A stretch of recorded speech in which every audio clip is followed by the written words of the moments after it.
하나님의 크신 사랑과 은혜를 고백하게 하심을 감사드립니다.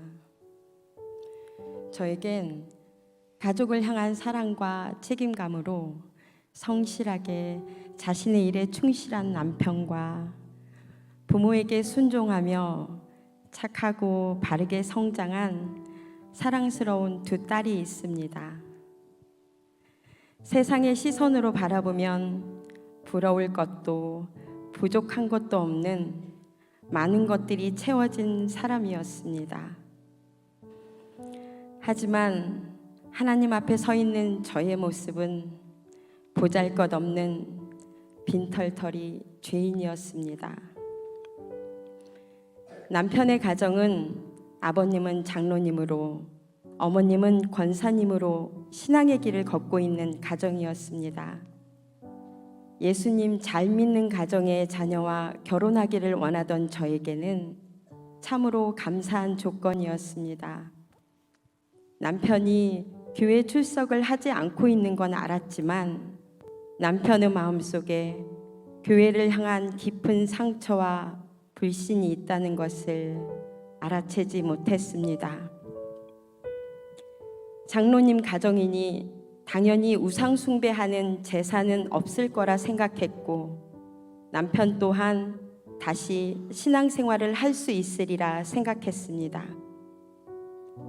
하지만 아버님이 소천하신 후 평소 신앙생활을 하지 않던 남편의 형제들은 아버지의 제사를 지냈고 그렇게 시작된 저의 결혼 생활은 늘 하나님께 죄를 짓고 회개하는 시간들의 반복이었습니다. 청년 시절 섬기던 교회에서 상처를 받아 다시는 교회에 출석하지 않겠다 단언하며 신앙생활을 멈춘 남편의 마음에는 저의 생각보다 더욱 깊은 실망과 불신이 자리 잡고 있었습니다. 자신은 물론 아내인 저 또한 교회에 나가지 못하게 하였고 늘 교회에 대한 부정적인 말과 원망의 말을 쏟아냈습니다. 16 어린 나이에 예수님을 인격적으로 만나고 성령 세례의 경험까지 한 저에게 예배의 자리에 나가지 못하는 건 참으로 견디기 힘들고 괴로운 시간들이었습니다. 어느 땐 마트에 장 보러 간다며 남편 몰래 예배에 갔고 또 어느 땐 볼일을 핑계 삼아 예배에 갔습니다. 남편과 함께 신앙의 동역자로 하나님을 예배하며 사는 가정을 꿈꾸었던 저에게는 너무도 힘든 시간들이었습니다. 고통은 더해져 딸아이 둘을 출산하며 임신 중독증으로 죽을 고비를 2번이나 넘겨야 했고 나빠진 건강은 다시 회복되지 않았으며 공황장애라는 병까지 얻게 되었습니다. 임신 중독증으로 얻은 고혈압 당뇨는 평생 친구가 되었고 큰 수술도 여러 번 해야 했습니다. 그렇게 인고의 시간을 견디고 있던 저에게 하나님의 은총이 깃드는 하나님의 때가 찾아왔습니다.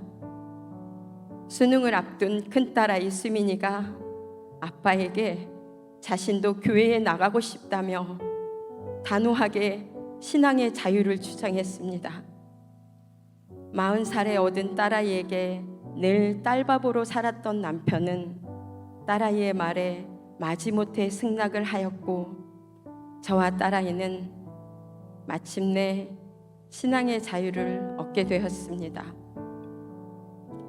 그렇게 다시 시작된 예배자의 삶, 하나님께서는 저와 딸아이의 걸음을 산돌로 이끌어 주셨고 매주 나를 살게 하시는 생명의 말씀과 넘치도록 따스한 주님의 사랑을 나누며 우정 공동체 안에 살 수 있는 축복을 허락하셨습니다.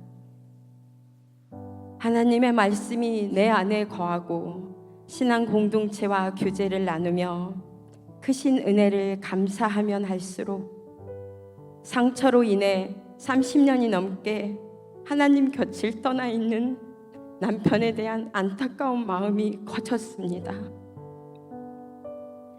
우리 가정의 제사장으로 택하신 남편이 주님의 곁을 떠나 길 잃은 양처럼 어두운 골짜기를 헤매고 있다 생각하니 죄스러움과 두려운 마음에 잠을 이룰 수가 없었습니다.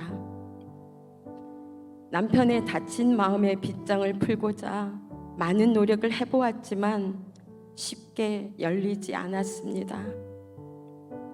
부부가 나란히 앉아 예배하는 모습만 보아도 눈물이 흘렀고 온 가족이 앉아 찬양하는 모습에 마음이 무너졌습니다. 그 간절함으로 결단과 포기하기를 반복하던 어느 날 금요 성령 집회 때 담임 목사님께서 전하신 말씀이 저의 온 마음을 울리며 심장이 뛰기 시작했습니다. 간절히 원하시는 기도의 제목이 있으십니까? 그렇다면 예루살렘의 성벽을 재건하기 위해 간절함으로 하나님께 드렸던 느헤미야의 52일 기도를 드려보십시오. 순간 가슴이 먹먹해지며 제 자신에게 물었습니다. 남편의 구원을 위해 죽을 힘을 다해 보았느냐고, 남편을 향한 하나님 아버지의 애통함을 네가 아느냐고. 그래, 죽을 힘을 다해 나의 가장 귀한 시간을 하나님께 드려보자. 그렇게 결단 후 52일의 새벽제단 쌓기가 시작되었습니다. 고3 작은 딸아이 뒷바라지로 늘 새벽 2, 3시에 잠자리에 드는 저에게 새벽 예배는 쉽지 않았습니다. 2, 3시간 자는 건 보통이었고 어느 날은 1시간 잠을 자고 새벽 예배를 드린 날도 있었습니다. 부족한 수면 시간으로 늘 정신이 막지 못했고 살이 빠지기 시작했습니다. 하지만 새벽 제단의 시간이 지날수록 하나님께서는 저에게 남편을 향한 사랑과 긍휼의 마음을 더욱 강하게 해주셨고 하루를 버틸 수 있는 체력과 새 힘을 주셨습니다. 더불어 새벽 제단을 함께 쌓을 사랑하는 딸 수민이를 중보자로 보내주시어 남편과 아빠를 위해 함께 기도하는 축복을 주셨습니다. 그렇게 느헤미야 52일 작전 기도를 시작하고 47일이 되던 어느 날 저녁 남편이 제게 말했습니다.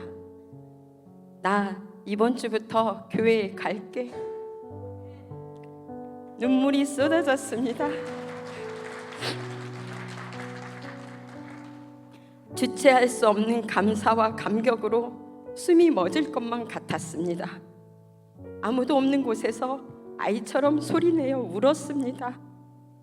보잘것없는 이 죄인의 기도에 응답하신 하나님, 아무것도 아닌 이 죄인의 눈물을 땅에 떨어뜨리지 아니하신 하나님께 감사의 눈물을 드렸습니다.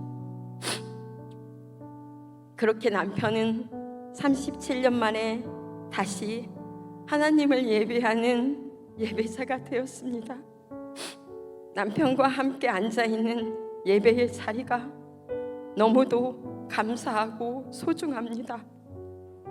남편의 입술로 하나님을 찬양할 수 있게 하심을, 십자가 보혈로 다시 살게 하신 예수님의 사랑을 고백할 수 있게 하심을 감사드립니다.